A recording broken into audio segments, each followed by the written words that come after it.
Donc, bonjour à tous. Je suis désolée, le réseau ici fait des caprices. Donc, du coup, j'espère que vous n'entendrez pas trop de bruit à l'extérieur parce que je ne peux pas parler depuis l'intérieur vu qu'il n'y a pas de réseau. Euh, donc, moi, je m'appelle Sarah Lelon. Déjà, merci de m'avoir conviée à votre événement et bravo pour l'initiative. Le sujet de la pollution sonore, c'est un sujet qui est très pointu et très spécifique et je laisserai mes collègues faire la précision sur ce sujet. Euh, qui je suis déjà? Donc moi, j'ai un doctorat en droit et biologie marine, donc ce qui fait de moi un ovni. C'est deux combinaisons qui sont pas très habituelles. Le parcours que j'ai, c'est exactement comme ce que Marie vient de dire. Comme beaucoup de gens, je me suis rendu compte assez tard de l'importance que l'océan avait dans ma vie quotidienne, n'étant pas du tout issue du milieu marin. J'ai pas du tout grandi au bord de l'eau. Je viens du centre de la France et c'était une problématique qui n'existait pas entre guillemets en tant que problème, puisque pour moi, comme pour la plupart des gens, c'était juste un univers merveilleux dans lequel je m'amusais joyeusement pendant mes vacances en famille. Et au bout de quelques années, alors je passais la vingtaine, hein, pour être clair, c'est des successions de hasards dans mon parcours universitaire. J'ai fait la rencontre de différentes personnes qui m'ont fait prendre conscience qu'effectivement, l'océan, en fait, qu'on s'en rende compte ou pas, fait partie de notre vie quotidienne. Et si on n'a pas conscience de ce que c'est que la pollution sonore, on n'a pas conscience de ce que c'est l'océan tout court. Et du coup, quand quand je me suis retrouvée à devoir faire des choix dans ce que je ferais de ma vie plus tard, ce qui est, si j'ai bien compris, le cas de beaucoup d'entre vous à l'étape où vous en êtes, je me suis dit que il y avait certainement des choses qu'on pouvait faire à ce niveau-là et notamment comment on pouvait essayer de protéger cet univers très particulier que si peu de gens connaissent. Et du coup, j'ai décidé d'agir de ce côté-là du point de vue de mon métier et de créer un bureau d'études qui s'est spécialisé dans la gouvernance et la gestion de l'océan, des activités et des ressources, puisque très souvent, on distingue ces deux éléments-là en prenant soit d'un côté, on fait de l'activité maritime, mais c'est pour certaines très récents qu'on se soucie de leurs impacts. Et soit de l'autre, on est très spécialisé sur quels sont les impacts que subit l'océan. Mais finalement, en déconnectant ça un peu de qui sont les gens qui produisent les activités. Et moi, je me situe vraiment à la frontière entre ces deux mondes, entre la ressource, le milieu, qu'est-ce que c'est que l'océan en tant qu'élément et ce qu'il y a à l'intérieur, et puis ceux qui l'impactent, alors soit dans leur activité maritime, puisqu'il y a quand même des acteurs du monde de la mer, qu'ils soient marins ou terriens d'ailleurs, mais qui sont spécialisés dans la question océanique, ou ceux qui n'ont pas du tout conscience qu'ils ont un impact sur eux, sur l'océan, et qui vivent partout sur Terre, parce qu'aujourd'hui, où qu'on soit sur la planète, de toute façon, on agit ou on impacte directement ou indirectement l'océan. Déjà, je vais faire une petite précision. C'est pourquoi je dis l'océan et pas les océans du point de vue biologique et physique. Alors, du point de vue humain, on aime bien mettre des frontières partout. Mais du point de vue biologique, en fait, on a prouvé il y a quelques temps de ça que, en fait, il n'y a qu'un seul océan. Et aujourd'hui, si on prend une goutte d'eau et qu'on la met dans les courants océaniques, on se rend compte qu'elle peut faire le tour de la planète et que ça lui prend 1000 ans. Ça donne déjà une petite idée quand on voit à quelle vitesse on fait le tour du monde en voilier aujourd'hui pour les coureurs de haut niveau au niveau nautique. Ça vous donne une petite illustration. Donc c'est pour ça que vous allez vous rendre compte que je dis l'océan, et dedans ça englobe effectivement tous les océans dont on parle et qu'on a appris tous à l'école, avec le tout dernier d'entre eux identifié qui est l'océan austral.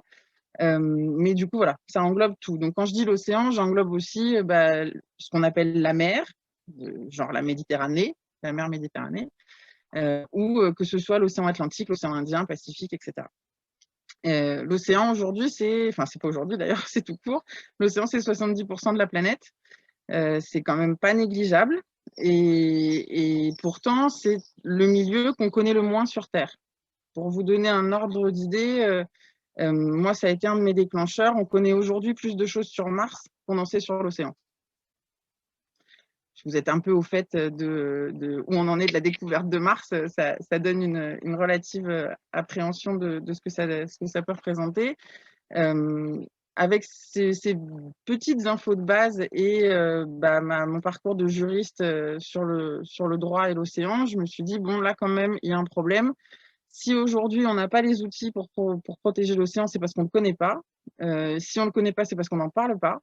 Et si on ne le fait pas, ça veut dire qu'on ne s'occupe pas de 70% de la planète, ce qui est quand même énorme dans l'absolu. Quand on sait qu'on a déjà du mal à protéger et préserver les 30% sur lesquels on marche, je vous laisse imaginer la blague que ça peut être quand on parle de l'océan. Donc moi, mon job, c'est d'apporter du conseil et d'accompagner les gens sur une prise de hauteur et une vision très globale de ce que c'est que cette question océanique et comment, quelles que soient les activités qu'on exerce aujourd'hui, on peut agir. Alors, comment on l'impacte et comment on peut agir pour éviter de l'impacter. J'interagis avec des gens qui sont, au niveau institutionnel, c'est beaucoup les ministères et les instances internationales. Donc, en France, ça va être le ministère de la Mer, le ministère de l'écologie, enfin le MTES, et le ministère de l'Agriculture, puisqu'il y a la question de l'exploitation de la ressource halieutique, donc de la pêche, qui est gérée par le ministère de l'Agriculture, en partie.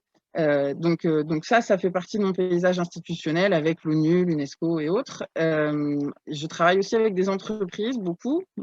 J'ai beaucoup travaillé avec le monde de la pêche, des tout petits bateaux jusqu'aux plus gros et à la flotte industrielle. Ce qui, dans le paysage et dans l'imaginaire collectif, est la source de tous les impacts qu'on peut avoir sur l'océan, ce qui n'est pas tout à fait vrai. Il y a des choses à relativiser là-dessus. Je travaille aussi avec les gens du transport maritime, les énergies marines renouvelables. C'est un grand sujet aujourd'hui, hein, les éoliennes en mer. Je ne sais pas si vous avez vu un peu passer des informations là-dessus ces derniers temps, mais ça fait beaucoup de bruit, notamment du côté de Saint-Brieuc. Si vous avez envie de vous renseigner là-dessus, on est dans un schéma qui est assez particulier. Donc voilà, je bosse avec des entreprises, je bosse avec des ONG qui luttent pour la protection. J'ai créé moi-même une association pour faire de la sensibilisation et je bosse avec les scientifiques, notamment via différentes plateformes qui bossent sur l'océan et le climat, avec l'IFREMER, qui est le principal organisme de recherche français sur la question marine. Donc voilà, donc le paysage avec lequel moi je travaille, c'est l'ensemble des acteurs du monde de la mer et du monde de la terre. Entre autres choses que je fais actuellement, j'accompagne des grands directeurs du marketing des très très grandes marques françaises, notamment sur quand je produis, quel que soit l'objet, quand je produis quelque chose, je n'ai absolument pas conscience de ce que ça peut avoir comme impact sur l'océan. Est-ce que oui ou non, j'ai un impact dessus et comment je peux travailler dessus. Dans la discussion qu'on a eue pour préparer l'événement avec l'équipe qui est à l'œuvre, une des choses pour lesquelles moi je pense, enfin sur lesquelles je pense qu'il faut s'arrêter, c'est déjà ça. C'est déjà prendre conscience de 70%, c'est pour ça qu'on dit la planète bleue, enfin que certains en tout cas l'appellent la planète bleue. Et où qu'on soit aujourd'hui, que ce soit un fumeur qui jette son mégot dans le caniveau à Paris et son petit mégot et les micros qui vont être générés vont suivre leur chemin, ou que ce soit un camion qui déverse tous ses déchets dans une rivière ou dans un fleuve, ou que ce soit quand on met pas la bonne crème solaire et qu'on va se baigner, tout ça, ça a un impact. Et quand on ne fait pas attention à ces questions-là, on a l'impression que l'océan, c'est l'immensité. Parce que oui, quand on est face au bord de mer et qu'on regarde devant l'horizon, on se dit, mais il n'y a rien qui peut atteindre une surface pareille. C'est tellement énorme, c'est tellement profond, c'est tellement insaisissable, c'est source de toutes les légendes, de tous les mythes et de toutes les histoires qu'on a pu raconter pour se faire peur autour de cet élément-là. Et pourtant, il est d'une fragilité incroyable. Et l'océan, c'est comme tout le reste de la planète, il fait partie d'une boucle. C'est ce qu'on appelle un écosystème global. À partir du moment où je dérègle un endroit, tout va avoir un effet d'engrenage et de conséquences. Si je prends l'exemple de la pêche, qui est le sujet le plus médiatisé, quand je ponctionne trop une ressource, on va le médiatiser en disant attention, cette ressource est en train de s'éteindre. Alors c'est très vrai et c'est très dommageable pour l'espèce, mais c'est aussi très dommageable pour toutes les autres, parce que chaque espèce a son impact et chaque espèce a son rôle à jouer. Je vais vous donner un exemple, c'est celui de la baleine. Alors, je fais pas dans le détail, je ne fais pas la déclinaison de toutes les baleines et de leurs impacts, mais si je vous donne l'exemple de la baleine, on sait aujourd'hui qu'une baleine va retraiter du carbone comme 1500 arbres. Quand je chasse la baleine pour de la pêche et que je tue des baleines et que petit à petit j'extermine une population de baleines, j'ai un impact sur le climat. Un impact sur le climat, ça veut dire un impact sur l'océan global, parce qu'aujourd'hui, pour vous faire une vision d'ensemble de l'état dans lequel est l'océan, l'océan aujourd'hui est un marqueur de climat extrêmement fort. C'est un de ceux dont on parle le moins, et pourtant c'est celui qui marque très très fort. Aujourd'hui, l'océan s'acidifie. Pourquoi est-ce qu'il est en train de s'acidifier? Parce que il étouffe. Concrètement, l'océan, c'est un puits de carbone. On parle beaucoup de la forêt amazonienne pour ça, enfin des forêts de façon globale, mais dans l'imaginaire collectif, la forêt amazonienne joue un grand rôle, et c'est ce qui est vrai aussi. Mais l'océan est un puits de carbone. Et si on a une émission raisonnée, il va être capable, l'océan, de retraiter le carbone qu'il va absorber pour, en gros, il nous sert de filtre à air. On émet du gaz, le gaz retombe, l'océan le retraite et nous ressort un air qui est respirable. Sauf que il est comme tout le monde, il a une limite. Il y a un niveau après quoi il peut plus absorber. Et si on lui en envoie trop, il s'intoxique.